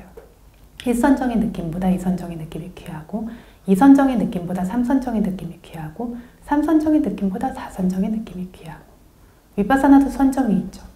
그래서 수행자분들이 처음으로 어떤 느낌이 분명해지게 될 때 삐띠라고 하는 게 생겨요. 만족감이 생기는데 거기에 머무는 것이 아니라 그 삐띠를 바탕으로 이 만족감이 생기면 알아차림하기 훨씬 수월해지거든요. 이 삐띠를 바탕으로 면밀하게 관찰하니까 삐띠라고 하는 들뜨는 종류의 희열은 사라지고 훨씬 더 고요하고 차분한 형태의 행복감이라고 하는 느낌이 생기게 됩니다. 이게 지배적이 되는 거죠. 이 느낌을 의지하는데 그러면 그 느낌에 머물면서 행복감에 사로잡혀서 관찰하냐? 아니라는 거죠. 이 느낌을 면밀하게 또 관찰하다 보니까 이게 넘어가면서 더 우월한 종류의 평정심이라고 하는 게 드러나게 됩니다. 이런 식으로 단계의 느낌을 지나가게 되는 거죠. 이런 식으로의 어떤 수행을 이제 이야기를 부처님께서 하십니다. 그래서 저희들이 지금 계속 부처님의 어떤 법문이 어떻게 바라봐야 되고 어떻게 벗어날 수 있는지를 계속 강조해서 이야기하고 계세요. 이게 저희들 귀에 분명하게 들어와야 됩니다. 그래서 저희가 수행을 하려고 수행처에 왔는데 그래서 수행하는 것에 그런 매 순간 알아차림이 밀착돼서 생겨나야 돼요. 근데 앉으면 온도를 맞추기 바쁘고 편한 방석을 어떤 분들은 하시다 보면 방석이 점점 높아져가지고 이만큼을 깔고 앉으시거든요.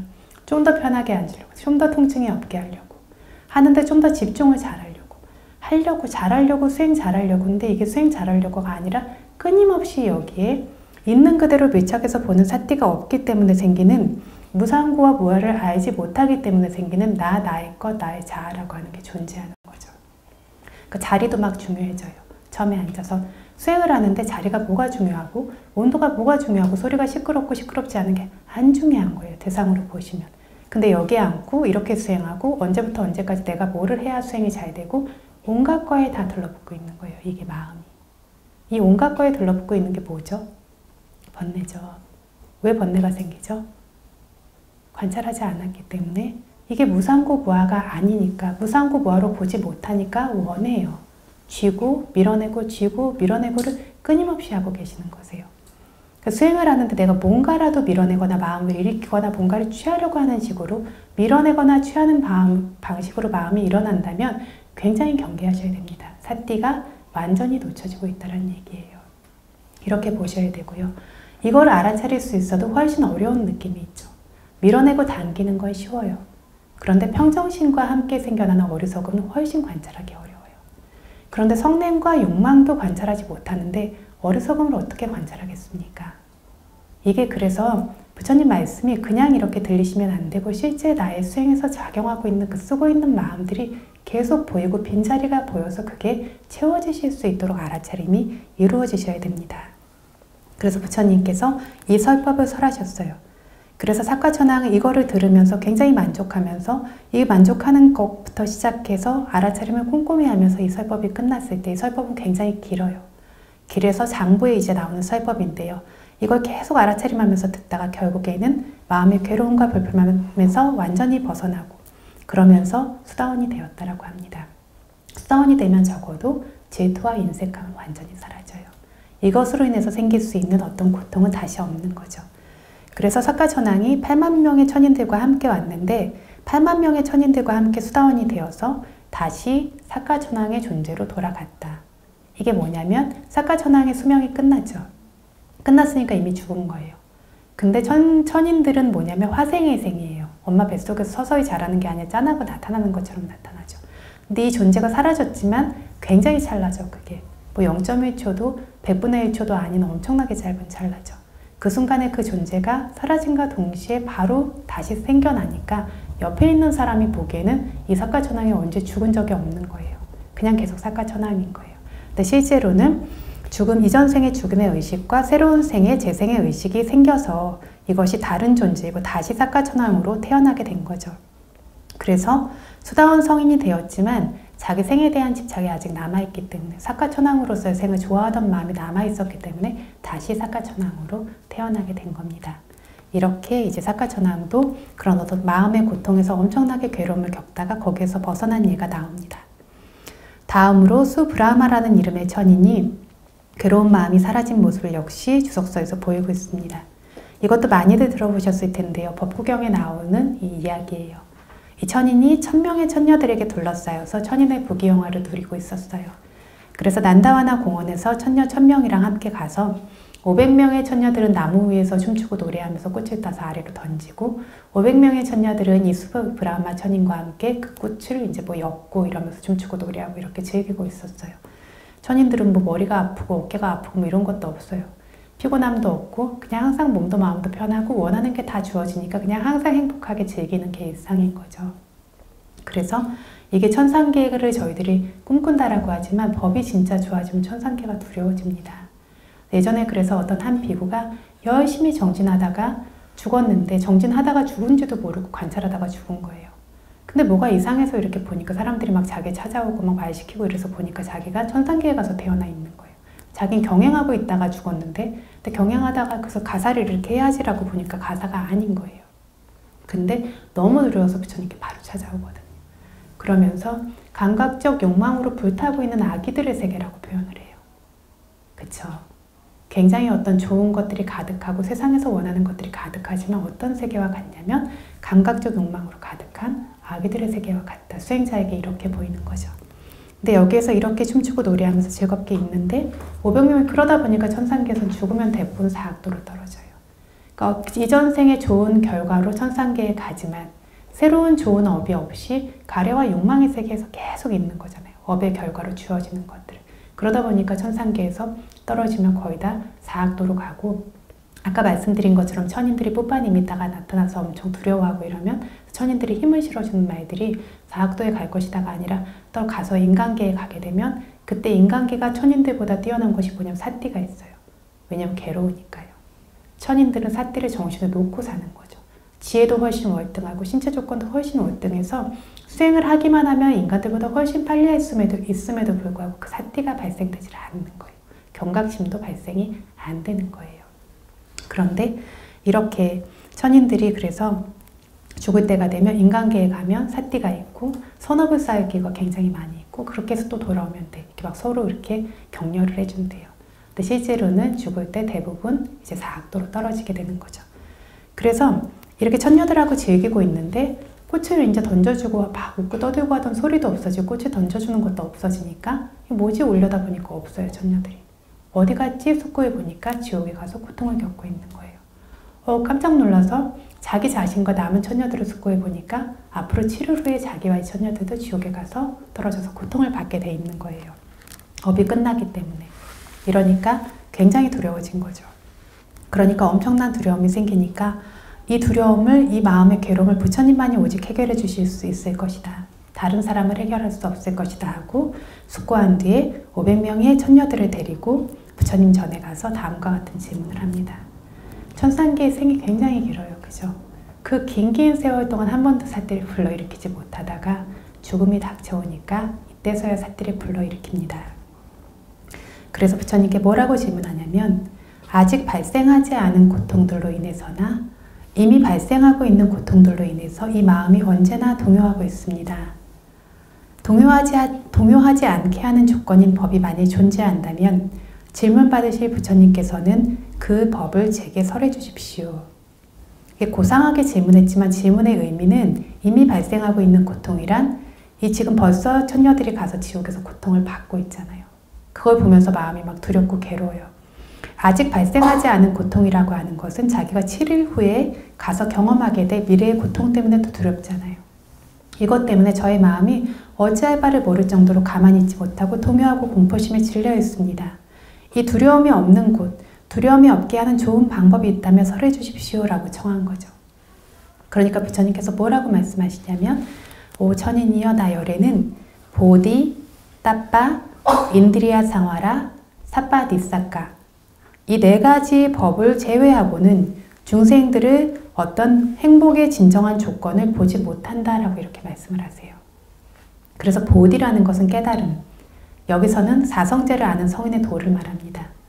따빠라고 하는 것은 수행인데 그냥 수행이 아니라 번뇌를 끊어내고 불태울 수 있을 정도의 수행이라서 이렇게만 된다라면 어떤 종류의 정정진의 요인들도 다 들어가게 됩니다. 그래서 두타행도 이 안에 들어가고요. 인드리야 상화라는 감관을 통제하는 건데 뭘로 통제하냐면 사띠로요. 감관이 새나가지 않을 수 있도록 번뇌가 생기지 않을 수 있도록 통제하는 거. 사빠 닙사까는 열반을 말하는데 사빠 닙사까는 모든 걸 놓는다라는 얘기예요. 모든 번뇌를 버리고 제거하는 열반이라는 이 네 가지 법만이 중생들이 위험과 적이 없이 행복하게 하는 조건이다 라고 부처님 말씀하십니다. 그러니까 사성제를 명확하게 알고 보는 성인의 도 팔정도 이외에 중생들의 행복의 조건이 되는 법을 나열에는 보지 못한다. 번뇌가 사라지도록 수행 정진하는 것 이외에 중생들의 행복의 조건의 법을 나열에는 보지 못한다. 사띠로 여섯 인드리야 감관을 다스리는 것 이외에 중생들의 행복의 조건의 법을 나열에는 보지 못한다. 10가지 번뇌를 버리고 제거함이라는 열반 이외에 중생들의 행복의 조건이 되는 법을 나열에는 보지 못한다. 이게 전부 다 그런데 깨달음, 정진, 감관 통제, 번뇌를 버리는 것 전부 다 사념처 법 안에 포함되는 것들이에요. 그죠? 이것 말고는 중생들의 행복의 조건을 보지 못한다. 맛있는 걸 먹어서 기분이 좋아서 누군가를 이겨서 내가 옳다는 걸 입증받아서 행복해질 수 없다라는 이야기입니다. 그런데 사띠를 놓치고 다른 것들을 너무 많이 하고 있다는 거죠. 저희들이.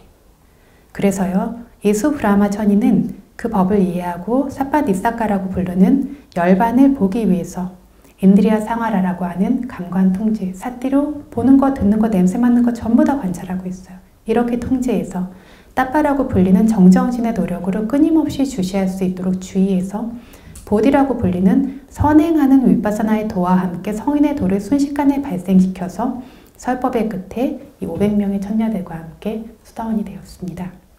그리고 사학도의 위험과 관련해 두려워하고 동요하고 있던 마음의 불편함에서 완전히 벗어났고 천인의 부귀영화를 그래서 다시 되찾게 된 거죠. 다시 천인으로 윤회한 거죠. 이렇게 돼서 다시 천상계로 돌아갔습니다. 같은 천상계에 살고 있어도 이제 위험하지 않아요. 그래서 이 깨달음, 팔정도, 따빠, 정진, 인드리야 상화라, 감관 통제 이것들 전부 다 4가지 사티파타나 안에 포함되는 법입니다. 그런데 이렇게 가야 되는데 수행하면서 사띠를 챙기지 않고 노력의 힘이 떨어져 있고 용문이 다 열려 있고 번뇌를 놓지 않으면 이 얘기는 뭐냐면 절대로 여러분들이 부처님 말씀을 믿는다면 절대로 행복해질 수 없다라는 이야기입니다. 벗어날 수 없습니다. 그래서 번뇌를 관찰하지 않고 계속 쥐고 있어서는 절대로 행복해질 수 없다라는 걸 반드시 마음에 새기셔야 됩니다. 네, 그래서 이렇게 몸의 고통이 사라지는 것, 마음의 고통이 사라지는 주석서의 이야기들을 조금 더 상세하게 주석서에 나온 것보다 이제 그것들을 소개를 드렸습니다. 그래서 이 사티파타나 수행을 한다면 몸의 고통, 마음의 고통에서 완전히 벗어날 수 있다. 다음 이로움이 뭐였냐면 바로 이 생 안에서 도해지의 열반을 깨닫는다. 도해지에 말하면 과해지에도 말한 거나 똑같아요. 그죠? 도, 과, 열반을 깨닫게 할 수 있다. 그러면서 아양 이 사티파타나 수행의 길은 냐야사 아디가마야 성인의 도를 얻기 위해 니빠나사 사치키리야야 열반을 과해지혜로 목도하기 위해 에가야노 맞고 유일한 길 단 한 갈래의 길이다 라고 부처님께서 설법하셨습니다. 이 도가 열반이라는 것이 불교에서 가장 귀하고 높은 법, 가장 핵심적인 법들이죠. 그런데 이 도가 열반을 얻게 할 수 있는 길도 이 사티파타나 수행이라는 한 길만이 존재한다라고 하고 이것 없이는 도가 열반에 이르게 할 수 있는 길은 존재하지 않는다라고 합니다. 또한 이 사티파타나의 길은 갈래길이 없이 하나로 곧게 이어지는 대로와 같아서 어긋날 수 없는 단 하나의 길이라고 했습니다. 그래서 도가 열반에 어긋남이 없이 이 대로만 수행한다면, 아까 말씀드린 것처럼 껍데기는 수행인데 수행이 아닌 것들이 아니라요. 이 대로만 수행한다면 반드시 어긋남이 없이 도가 열반에 도달하게 할 수 있는 확실하고 틀림없는 길이라고 합니다. 그런데 이게 뭐라고 했냐면 성인의 도를 팔정도라고 부르고 아리야 마가라고 부르죠. 그 앞에 윗바사나를 선행하는 푸빠바가 마가라고 불러요. 선행하는 팔정도. 이건 하나의 길이에요. 그래서 가서 목적지에 도달하는 것 때문에 이것들을 나누고 있지만 이 길 자체는 하나로 연결된 길이라는 거죠. 그러니까 선행하는 어떤 팔정도라고 하는 윗바사나가 순간순간마다 생겨나고 개발되고 완성되면 길의 끝에 가면 마을을 만나게 된다는 말처럼 열반으로 가는 길의 끝에 가면 반드시 이 알아차림이 끝난과 동시에 도가 열반을 만날 수밖에 없다는 겁니다. 알아차릴 것이 있는 한은 그것이 무엇이든 알아차려야 하고요. 그 알아차림이 다 하고 끝나는 그 자리에 무엇을 만나게 되냐면 다른 무엇도 아닌 열반을 만나게 된다는 겁니다. 마시 큰 스님께서는 대지를 손바닥으로 치면 어긋나지 않아요. 그죠? 다 바닥이다 보니까 쳤다라고 어긋나는 일이 없이 바닥을 치면 다 바닥에 땅에 손이 닿을 수밖에 없는 게 분명한 진실인 것처럼 이 생에서 도가 열반으로 얻기를 바란다라면 틀릴 수 없고 잘못될 수 없는 이 사티파타나의 길을 가기만 하면 된다. 그래서 이걸 원하는 사람들이 열반을 얻기를 서원하고 있는 사람들이 서원하는 것으로 만족하지 마십시오. 마시 큰 스님 말씀하시고 계십니다. 서원은 사티파타나의 길이 아니에요. 팔정도의 길이 아니에요. 팔정도의 길로 마음을 향해 두는 것일 뿐이에요. 그죠? 서원이 필요한 이유는 저희의 마음의 바른 방향성을 갖기 위해서지 한 걸음도 나아가게 하지는 못합니다. 그래서 서원하는 것으로 만족하지 말라고. 서원하고 있는 것으로는 사티파타나가 생기지 않고 사티파타나가 생겨나지 않으면 열반에도 결코 이를 수 없다라는 겁니다. 그래서 마하시 큰 스님께서 이 길을 어떻게든 가기 시작했다면 끝날 때까지 가십시오라고 특별히 권고합니다 라고 얘기를 하십니다. 그렇다면 완화라고 하는 가래에서 자유롭기 때문에 열반이라는 이름을 가진 이 불멸의 법을 자기 자신의 지혜로 부처님 말씀처럼 확실하게 직접 보고 경험할 수 있기 때문입니다 라고 합니다. 그래서 이제 여기까지가 어떤 이로움인데요. 그 다음 구절의 어떤 사티파타나에 대한 전체적인 어떤 요약 설명을 하기에는 이거 너무 방대해요. 설명하고자 하면. 굉장히 아마 몇 차례에 걸쳐서 법문을 해야 될 것 같아서 복주석서에 부처님께서 중생들이 청정하기 위해서로 시작되는 이렇게 7가지의 가치를 들어서 이걸 왜 법문하셨는가라고 하는 부분을 복주석서에서 짚고 계신 부분을 오늘 간략하게 더 소개를 하도록 하겠습니다. 그래서 이게 대념초경을 하면서 이걸 다시 하게 되기가 쉽지 않고 이러니까 여기에서 주석서의 말씀, 복주석서의 말씀 중에서 좀 이해하실 수 있고 도움이 될 만한 말씀들은 전부 다 가능하면 소개를 하자. 여기에 나와 있는 경들도 가능하면 전부 다 짚고 넘어가자 이렇게 목표를 세웠어요. 그래서 주석서나 복주석서가 어떤 이야기들을 하고 계시고 어떤 식의 어떤 해설들을 하고 계신지 이것들이 조금 아직 익숙치 않으셔도 이것들을 경험하실 수 있는 기회도 될 거라고 생각을 합니다. 그래서 사실 잘 생각해 보시면 7가지 가치라고 했는데 사타낭 위수띠야 중생들이 청정하기 위해서라고 하면 모든 번뇌의 제거를 이미 말하고 있어요. 그죠? 아라한과에 가는 걸 말하고 있으면 그 뒤에 슬픔을 극복한다, 탄식을 극복한다, 몸과 마음의 고통을 극복한다, 도가 열반을 얻는다 이 안에 이미 다 포함된 거예요. 그죠? 그럼에도 부처님께서 청정하기 위해서라고 이렇게 말씀하시지 않고 굳이 7가지로 나눠서 이야기를 하십니다. 그래서 왜 이렇게 이야기를 하셨을까? 의미상으로 이미 완성되지 않았을까? 왜 나누어서 이야기를 하셨을까라고 했을 때 이런 교리에 능숙하신 분들은 이게 다 같은 얘기라는 걸 알아요. 이 하나하나 전부 포함됐다라는 걸 알지만 부처님께서 설법하셨을 때 모든 사람들이 교리에 능숙하게 듣는 것은 아니고 이런 사람들이 교리에 능숙하게 만든 다음에 설법하시는 것이 아니고 당장 눈앞에 있는 사람들이 와닿을 수 있는 언어들을 하나씩 하나씩 들어서 그 상황에서 각각의 경우로 각각의 의미를 이해할 수 있도록 부처님께서 하신다는 거죠. 그렇기 때문에 부처님께서 이것을 7가지로 나눠서 이야기하셨습니다. 뿐만 아니라 이게 원인과 결과로 봤을 때 중생들의 청정함은 유일한 길인 사념초로 인해서 발생하는데, 이 청정함은 슬픔과 탄식을 넘어서기에 발생하고, 슬픔과 탄식을 넘어서는 것도 몸과 마음의 괴로움이 사라짐으로 인한 것이고, 몸과 마음의 괴로움이 사라지는 것도 성인의 도를 얻으면서 생기는 것이고, 성인의 도를 얻음도 열반의 깨달음으로 인해서 생긴다라는 거죠. 이렇게 원인과 결과로도 이어져 있다라고 북주석서에서는 설명하고 있습니다. 뿐만 아니라 이것이 사념체의 가치를 드러내는 이야기이다. 그 가치를 충분히 드러내 보이면서 부처님께서는 설법하곤 하신다라고 하면서 또 예를 들고 있습니다. 그래서 부처님께서 예를 들면 차차가 숫다라는 숫다가 있어요. 차차가 그러면 차가인데요. 차는 6, 차가는 6가지의 모임. 그러니까 여섯 가지의 모임 설법입니다. 말하자면 여기에서도 6가지의 모임이 무엇이냐면 6가지 내부처, 눈, 귀, 코, 혀, 입, 눈, 귀, 코, 혀, 몸, 마. 그리고 6가지 외부처, 뭐죠? 색성향, 미촉법. 그리고 이것들을, 그러니까 어떤 이 2가지가 만났을 때 생겨나는 의식, 안식, 이식, 이런 식의, 그쵸? 눈에서 생겨나는, 눈에서 보는 것을 아는 마음, 귀에서 듣는 것을 아는 마음으로 시작되는 6가지 마음, 의식들. 그 다음에 뭐가 있냐면 6가지 촉. 눈과 색과 의식이, 안식이 만났을 때 그 만남이라고 하는 촉. 6가지가 있어요. 귀에서도 생기고, 코에서도 생기고, 혀에서도 생기고, 몸에서도 생기고, 마음에서 법과 만날 때도 생기고.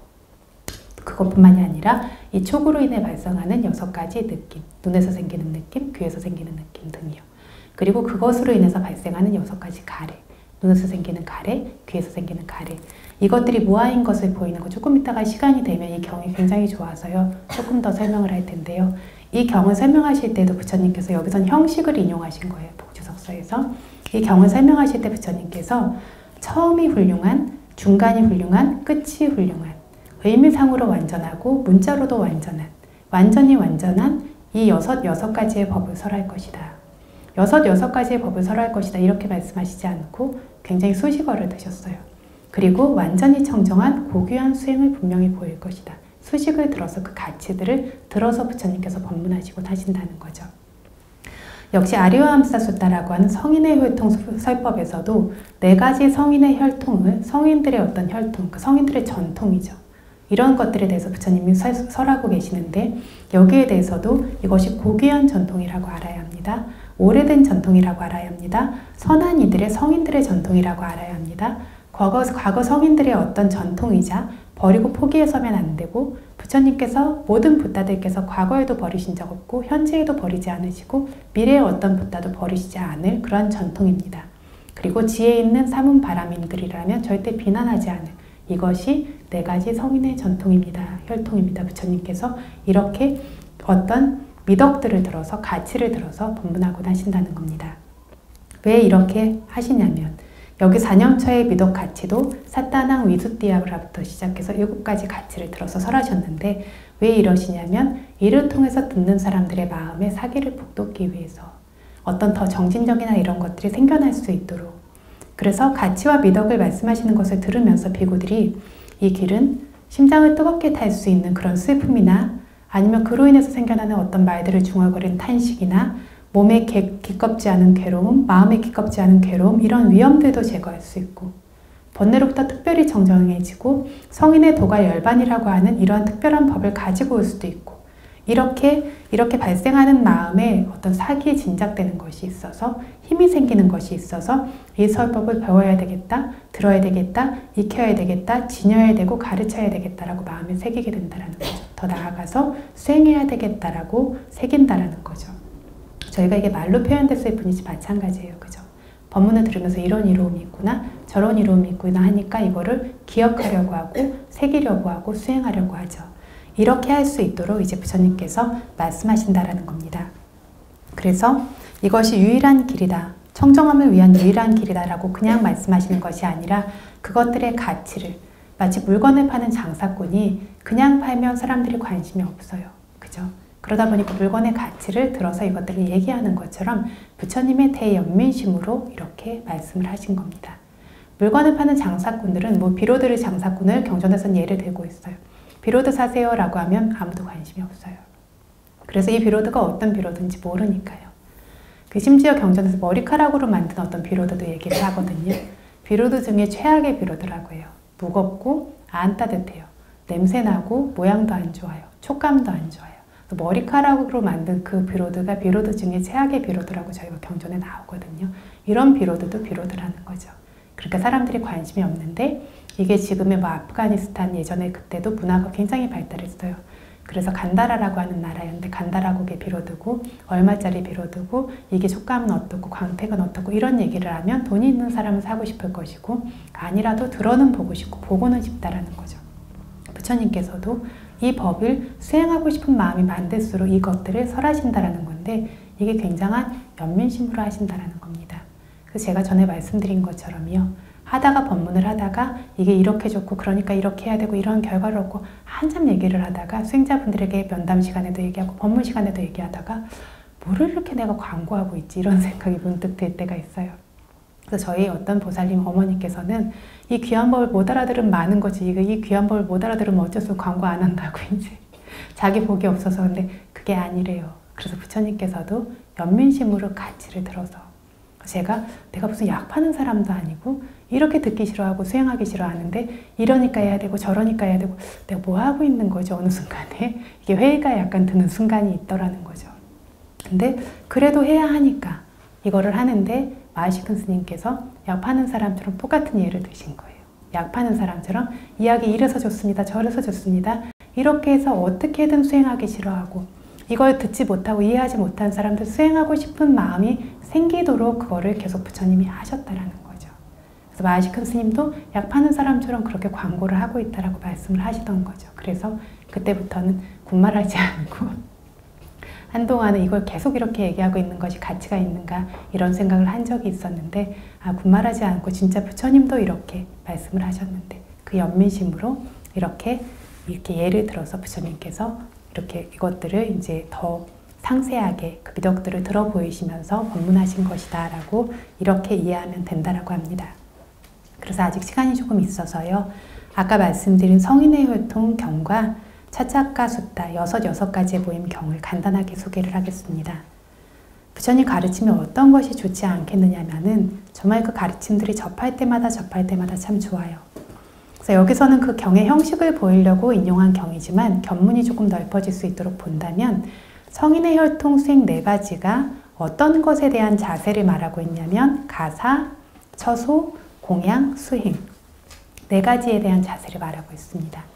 가사라고 하면 여러분은 잘 와닿지 않으실 수 있는데 공양에 대해서나 처소에 대해서나 수행에 대해서나 이거는 여기서 수행하시는 분들하고 다 관계가 있는데 성인의 혈통이라고 한다면 성인의 전통이라면 어떤 마음으로 이것을 의지하냐면 얻는 만큼의 가사에 만족한다.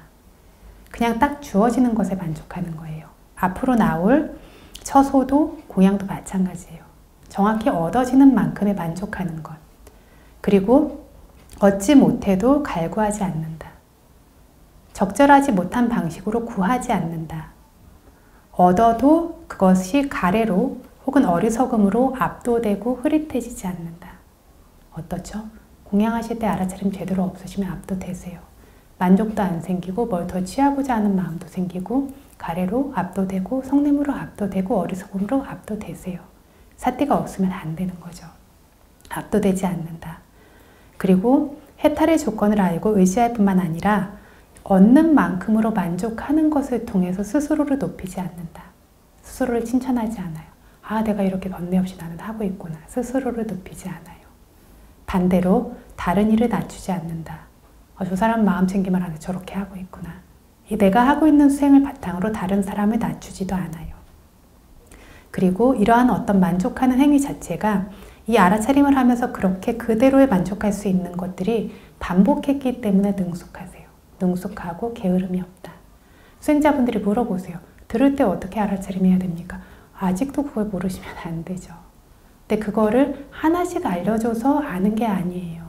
또 해보고 또 해봐서 스스로가 능숙해지시는 거세요. 왜 능숙하지 않냐면 하지 않았기 때문에 능숙하지 않은 영역에 있는 거예요. 뭐라고 하냐면 여기에 능숙해요. 능숙하고 게으름이 없고 뿐만 아니라 삼파전야라고 하는 분명한 알미 있고 사띠가 있다. 공양도 마찬가지고 처소도 마찬가지고 수행도 마찬가지예요. 그래서 수행에 즐겁고 감각적 욕망을 제거하는 것이 힘든 것이 아니라 즐겁고 이렇게 하지만 자기를 올리지 않고 타인을 낮추지 않아요. 알아차리면 나는 하고 있는데 저 사람은 안 하고 있고 왜 뭐 그렇게 이렇게가 아니라 자기 자신의 일 안에서 자기 자신이 그 일과 함께 있기 때문에 즐겁고 능숙하고 게으름이 없고 삼파전야와 사띠가 있다. 이런 수행자는 법에 즐겁지 않음이라고 하는 번뇌가 하다 보면 생기시죠. 수행하는 것들이 힘들고 지루하고 귀찮고 어렵고 법에 즐겁지 않음이라고 하는 번뇌를 이러한 수행자를 절대 이런 번뇌와 괴롭힐 수 없다. 수행자만이 번뇌를 괴롭힐 수 있다. 번뇌를 약화시킬 수 있다는 얘기죠. 그래서 이렇게 끈기 있는 노력이 있는 수행자를 법에서 즐겁지 않음이 괴롭힐 수 없고 이렇게 번뇌를 파괴하게 되고 이렇게 번뇌를 파괴한 일을 어떤 불선업도 막을 수 없고 어떤 이도 비난할 수 없다라고 이렇게 경전에서 부처님 설하고 계십니다. 다음으로 차차카 대사나 아까 말씀드린 것처럼 여섯 가지인데요. 눈이든 어떤 귀든 아니면 색이든 소리든 이것들을 부처님이 하나씩 점검하세요. 이 중에 나가 있는지 무아가 아닌 것이 있는지 여기에 나라고 하는 실체가 있냐면 없어요. 그쵸? 눈의 감각기관은 눈의 감각기관으로 존재하고 색은 색으로 존재하고 귀의 어떤 감각기관은 감각기관으로 존재하고 소리는 소리로 존재하지 그건 나도 아니고 내 것도 아니에요. 그죠? 이것들을 부처님께서 먼저 말씀하세요. 나도 아니고 내 것도 아닌 것들의 모임이고 만남이라는 거죠. 그래서 나도 아닌 내 것도 아닌 눈이라고 하는 문과 나도 아니고 내 것도 아닌 색이라고 하는 대상이 발생을 눈을 의지해서 색을 의지해서 안식이 발생을 해요. 눈에서 아는 마음이 발생해요.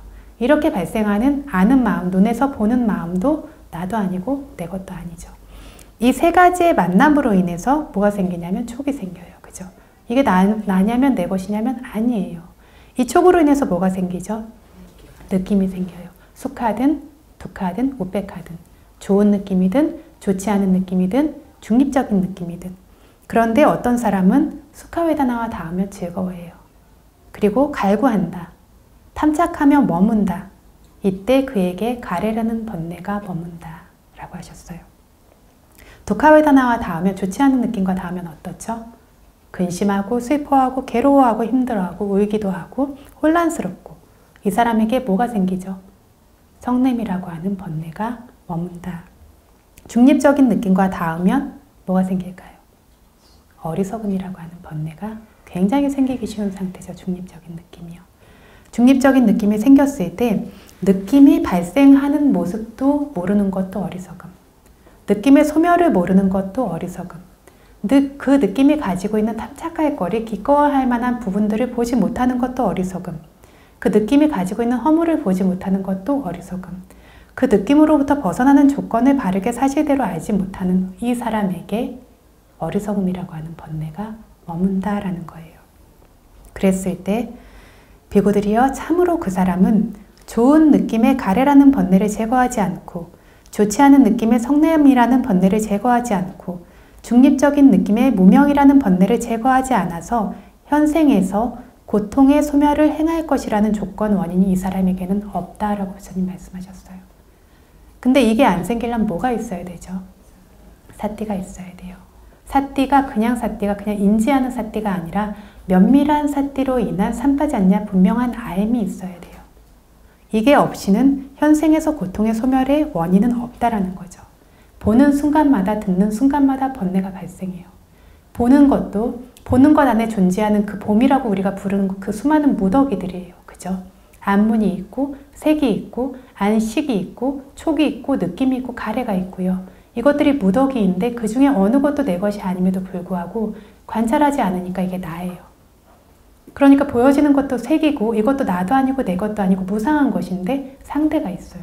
상대가 있고 내가 있고 상대가 좋았다가 싫었다가 싸우고 이런 것들이 생긴다라면 이때 제대로 된 사띠와 삼파전야가 존재합니까? 존재하지 않는다라는 겁니다. 그래서 수행자분들이 경계하셔야 되세요. 이거를 들으실 때 부처님의 말씀이라고 듣고 지나가시면 안 되고 이러한 알미 생겨날 때까지 보셔야 되는 거세요. 이러한 알미 생겨나고 완성될 때까지 알아차리려고 정말 면밀하게 계속 그 삿대가 개발될 수 있도록 하는 노력을 실제로 기울이셔야 되세요. 안일하시면 안 되세요. 그래서 부처님께서 역시 안문과 색대상을 의지해서 안식이 발생하고 이 세 가지 성품의 조합으로 인해 촉이 발생하고 촉이라는 조건으로 인해 수카든 투카든 우페카든 어떤 한 가지 느낌이 발생하고 그런데 이 사띠가 삼파전야가 있는 사람은 수카웨다나와 닿았을 때 즐거워하지 않고 갈구하지 않고 탐착하지 않아요. 가래라는 번뇌가 머물지도 않고 잠재하지도 않아요. 두카웨다나를 만났을 때 근심하지 않고 힘들어하지 않고 괴로워하지 않고 성냄이라는 번뇌가 잠재하지도 머물지도 않아요. 중립적인 느낌을 만났을 때 느낌의 발생도 알고 소멸도 알고 기꺼울거리도 허물도 그리고 벗어나는 조건도 바르게 사실대로 아니까 무명이라는 번뇌가 머물지도 않고 잠재하지도 않는다. 비구들이여 참으로 그 사람은 좋은 느낌의 가래라는 번뇌를 제거하여 좋지 않은 느낌의 성냄이라고 하는 번뇌를 제거하여 중립적인 느낌의 무명이라고 하는 번뇌를 뽑아내어 명지를 발생시키며 현생에서 고통의 소멸을 행할 것이라는 조건, 원인이 있다라고 부처님이 설법하셨습니다. 그래서 이게 차차카 숫다고요. 이러한 알아차림이 생겨날 수 있도록 경전의 말씀이 아니라 전보다 부처님 말씀하신 것들은 저희들이 실제로 알 수 있는 것만 설하셨어요. 부처님 말씀하신 것들은 말로 표현하는 것에 말의 어떤 길이나 깊이의 한계가 있기 때문에 간략하게 소개되어져 있지만 저희들 실제 수행으로는 이보다 훨씬 더 그것들을 깊이 있게 실제로 알 수 있다는 거죠. 그래서 저희들이 밝혀나가야 되는 알매 법입니다. 그래서 수행자분들이 수행을 하실 때 반드시 기억하셔야 될 것이 어떤 경지를 얻기 위해 수행하는 것이 아니라 내 안의 번뇌를 제거하기 위해서 수행하는 것이고 번뇌가 제거될 만큼의 알아차림이라는 것은 정말 주의 깊고 공손하고 면밀한 알아차림이 있을 때에만 번뇌가 제거될 만큼의 알아차림이 생긴다라는 겁니다. 그런데 수행자분들이 내가 수행하고 있고 노력하고 있고 뭘 보고 있다라는 생각에 굉장히 사로잡히기 쉬워요. 이것들이 이렇게 사로잡히지 마세요라고 하지만 안 보이거든요. 근데 정말 노력하는 사람에게만 내가 사로잡혀 있는 것들이 단계 보이게 됩니다. 이게 안 보이면 영원히 사로잡혀 있는 거고요. 정말 도취되어 있을 뿐 진짜 실제 수행은 저희가 굉장히 안일하게 이루어져 있어요. 이거를 인지라도 하고 계셔야 돼요. 그래야 그 빈 곳이 채워질 수 있는 노력을 기울일 수가 있는데 이게 인지조차 되고 있지 않고 만족하고 있으면 앞으로 도저히 나아갈 수가 없는 겁니다. 그래서 이것들이 계속해서 내가 열심히 주시하고 있다라고 생각하지만 속고하고 예측하고 판단하고 마음을 일으키고 어떤 불러일으킨 생각들을 따라가고 이런 것들이 알아차림으로 바로 가지를 않아요. 그래서 법문 시간이나 면담 시간에도 이렇게 강조를 들어도 듣는 것들에 대해서 상세하게 예를 들어가면서 관찰하는 방법을 알려들어도 그 수행자가 들음을 그 순간에 알아차림하지 않아요. 네, 알겠습니다 얘기하시는데 하나도 알지 못하셨어요. 그걸 말씀드리는 그 순간에 들음에 대한 알아차림에 밀착이 가야 되는 겁니다. 그 다음 순간에 말이 나올 때 말에 대한 밀착이 생긴 채로의 말이 나와야 됩니다. 미래는 없어요. 현재의 연결이 미래예요. 지금 이 순간 적용이 안 되면 다음 순간에도 또 놓치세요. 지금 이 순간 적용한 것을 떠받쳐서 다음 순간으로 연결되는 것이에요. 예전에 저도 수행할 때 오늘도 또 망쳤어. 내일부터 맨날 이랬거든요. 나중에 어느 순간에 알게 됐어요. 내일부터는 절대로 나에게 찾아오지 않는다라는 거를. 마음을 일으킨 그 순간에 마음을 떠받치고 뭐가 있어도 어떤 장애가 와도 그 마음을 떠받친 마음을 절대 놓지 않으려고 했는데 그때부터 상상도 하지 못했던 법들이 막 열리기 시작했어요. 그래서 법은 절대 멀리 있지 않아요. 저희들이 그것들을 떠받치지 않고 놔버리는 마음 때문에 영원히 멀리 있는 것처럼 보입니다. 그래서 진짜 마음을 싣고 밀착해서 보려는 주의를 기울이지 않으면 자꾸 하던 대로 막연히 하시고 흘러가던 대로 떠내려가요. 어디에 떠내려가냐면 무명이라고 하는 경류예요. 이렇게 떠내려가게 돼요. 그러면 팔정도라고 하는 어떤 그 길은 확고하게 생겨날 수 없습니다. 제가 요즘 수행자분들에게 무슨 말씀을 드리냐면 일신의 편안함과 만족과 도취로 만족하신다면 수행하니까 몸과 마음이 가벼워지고 맑아지고 막 법에 대해서 아는 기쁨도 생기고 그리고 수행을 하니까 생겨나는 어떤 고요한 평온함 그러면서 어떤 그런 진짜 말씀드린 것은 신심 이런 어떤 일심의 편안함과 법에 대한 어떤 도취나 만족으로 만족하신다면 이렇게 하셔도 되세요. 일반적인 노력을 기울이니까 일반적인 번뇌의 영역에 머물 것입니다. 그러나 내가 원하는 것이 모든 번뇌의 소멸이라면, 도가 열반이라고 하는 법이 이것이 목적지가 진짜 번뇌의 소멸, 고통의 소멸인 열반이라면 이렇게 방이라고 진지하지 않은 노력으로는 절대 이르지 못합니다. 그래서 계속 아빠마데나 삼바데타, 불방일의 완성이에요. 그 불방일의 완성이 단계 이루어져요. 아주 거친 것부터 중간 단계, 알아차리면 하나도 놓치지 않는 거. 이게 중간 단계예요. 근데 그 안에 더 미세한 번뇌들이 점점 더 세밀하게 보이는 것들이 섬세한 불방일의 완성인 거죠. 이것들이 단계 이루어질 수 없다라면 불방일의 완성이라는 번뇌의 종식에는 이룰 수 없어요. 그런데 이런 영웅적인 노력은 나는 못할 것 같다. 이 생각을 여러분만 하시는 게 아니라 저도 하고 다른 분들도 아마 저희 큰스님이나 이런 분들 다 하셨을 거예요. 그쵸? 전부 다 하셨을 거예요. 그래서 아직 이것이 위리와 노력, 용기의 힘이 차지 않은 사람이라면 누구나 이렇게 느껴요. 그런데 두렵고 어렵지 않아서가 아니라 그럼에도 나아가니까 그 힘이 채워져서 완성되어서 두렵고 부담스러운 마음에서 벗어나게 되는 거예요. 그래서 작년에 저희 불교학교 학생 중에서 어린 꼬마가 초등학교 3학년이었는데요. 50일 동안 미얀마에 가서 단계 출가를 했어요. 왜 단계 출가를 어떻게 그런 생각을 다 했어? 제가 깜짝 놀라서. 그래서 어떻게 그런 생각을 다 했어? 안 겁나? 라고 하니까 두렵고 무서워요. 그런데 제가 수다원이 돼야겠다고 결심을 했으면 수다원이 되는 어떤 그 노력을 그래도 해야 되는 거잖아요. 그러니까 일단 가볼래요. 라고 하고 이제 미얀마에 갔어요. 그래서 수다원이 되겠다라고 50일 동안 단기 출가를 하는데 가서 하루에 한 5시간 정도를 매일매일 수행하고 나머지는 경전도 배우고 그리고 어떤 예불도 하고 봉사도 하고 이런 식으로 이제 보냈어요. 그런데 그렇게 할 때는 하지만 막상 그 마음을 가고 갔어도 이런 마음도 들고 저런 마음도 들죠. 쉽고 편하지만은 않아요. 도망가고 싶기도 하고 이렇게 힘들 줄은 몰랐어 이런 마음도 들죠. 그런데 이제 가기 전에 어른들 하는 집중생을 똑같이 해보자. 딱 무섭죠. 그래도 해보겠다고. 하루만 해보고 가능하면 3일을 하자. 하루만 해도 참 대견하다라고 생각을 했어요. 근데 일단 얘가 무섭지만 일단 간다 그러고 갔어요. 근데 하루를 하니까 자기 생각보다는 할만한 거예요. 하루를 하고 돌아오니까 3일 동안 할게요. 너 진짜 용감하구나. 제가 너무 칭찬하는 마음이 들어서 엄청 졸고 막 졸다가 머리를 땅에 부딪히고 막 정신을 못 차리고 눈밑이 시커매요. 힘들어가지고. 근데도 한대요. 그러니까 너 진짜 용기 있구나 라고 하니까 저한테는요. 못한다고 하는 게 저한테는 더 용기가 필요한 일처럼 느껴져요. 그 말을 하는 게 훨씬 용기 있는 일처럼 느껴져요. 이게 무슨 소리냐면요. 진실이 바뀌는 게 아니잖아요. 내가 외면한다라고 내가 어떤 번뇌가 있던 것이 없는 것이 되는 것이 아니고 노력해서 차오르는 법이 노력하지 않고 외면하는데 스스로 차오르는 게 아니잖아요. 그러니까 그거를 모른 척하는 게 더 용기 있는 일처럼 느껴진다는 거죠. 이런 마음이 있어야 수행을 하는 거거든요.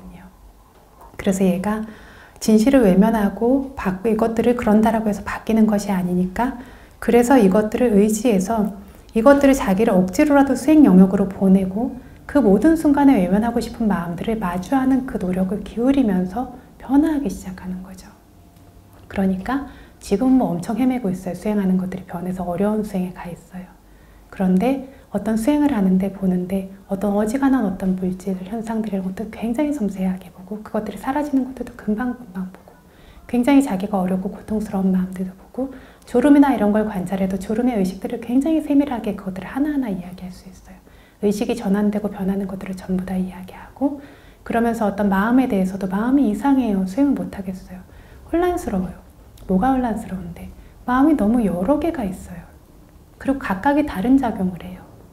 그래서 마음을 어떤 대상에 이렇게 모아주는 것 같은 마음, 초점을 이렇게 맞춰주는 것 같은 마음, 그리고 그것을 조사하고 살피는 것 같은 어떤 마음, 명칭하는 마음도 다른 마음이고요. 그때는 그것만이 생겨나면서 전체를 장악한 것처럼 생겨나요. 명칭을 하고 있는 마음과 그걸 대상을 관찰하고 아는 마음 별개의 마음이에요. 어떤 마음은 사진을 찍는 것처럼 생겨나고 찍은 사진을 계속 불러일으키는 것처럼 생겨나요. 아비담마라고는 들어본 적도 없어요. 근데 스스로 아는 거예요. 이 마음에 대해서. 마음은 한계가 아니야. 각각의 마음은 각각의 성품을 가지고 있어 하니까 이제 분명해졌어요. 그래서 정말로 이렇게 수행을 안 할 때 보면 정말로 제가 너는 이제 망나니 같다라고 많이 놀리거든요. 정말 망나니 같아요. 그럼에도 불구하고 그래서 수행을 할 때마다 5분만 줄여주시면 안 돼요? 10분만 줄여주시면 안 돼요? 그래요. 이 마음이 없는 게 아니라는 거죠. 없는 게 아님에도 불구하고 그 마음을 내고 용기를 내니까 그걸 볼 수 있게 되고 더 많은 걸 할 수 있게 되고 어린이 불교학교 친구들이 5분, 10분도 못 앉던 친구들이 굉장히 공포스러워요. 애들이 5분, 10분 앉는 것도. 1시간, 2시간 앉는 게 아무렇지도 않아요. 그렇게 수행하는 거 고통스러운 느낌들이 생길까 봐 처음에 오만상을 다 쓰면서 앉아요. 이제는 그런 고통스러운 느낌 정도는 아무렇지도 않아요.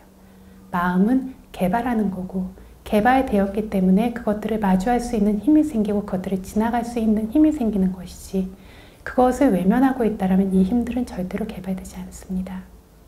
그래서 지혜 있는 사람이라면 이런 어린아이들도 그 마음을 기울이고 기울인 만큼의 결과는 저희들에게 반드시 생겨나고 있습니다. 오늘은 어찌 보면 수행자분들의 사기가 짐작될 만한 말씀이 아니라 많이 제가 기를 죽이는 말씀을 많이 드린 것 같아요. 왜 그러냐면 외면하고 도취되고 있는 그 마음으로는 앞으로 나아갈 수가 없어요. 해야 될 것들을 분명하게 보셔야 되고요. 그냥 지금 있는 것에 안주, 정말 말씀드린 것처럼 어떤 번뇌도 제거되지 않았는데 어떻게 안주할 수 있겠어요? 안주하시면 안 되고요. 자기를 그 상황에 넣고 할 수 있는 힘이 생길 때까지 반복하고 마음에 힘이 없어서 선업을 못 쌓겠어요. 그러면 그럼 더 하셔야 돼요. 힘이 생길 때까지. 이렇게 말씀드리거든요. 그렇게 불러일으켜서 이 법이 성취에 이를 때까지 그 길을 가셔야 된다는 겁니다. 그래서 부처님 말씀을 이렇게 들은 이러한 모든 선업들과 그로 인해서 생긴 모든 신심과의 이 용기들이 여기에서 사라지는 것이 아니라 저희들이 앞으로 나아갈 길을 떠받칠 수 있도록 그 떠받쳐진 노력을 여러분의 마음이 순간순간이 진실한 어떤 노력으로 다시 떠받치고 떠받쳐서 열반에 이를 때까지 이 길이 절대 막히고 멈추고 사라지지 않기를 저희가 그 길의 끝까지 머지않아서 이룰 수 있기를 바라면서 오늘 법문을 마치겠습니다. 사두, 사두. 회양하겠습니다. 여러분 책에 22페이지신 것 같아요.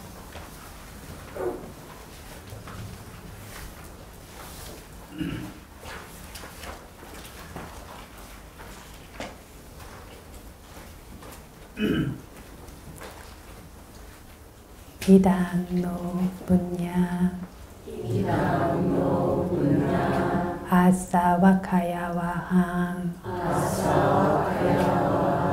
호두 이당노 분야 니빠나사 아짜유 호두 이망노 분야 바강 사빠사타낭 바지마 사페사타 수키타 바완투 사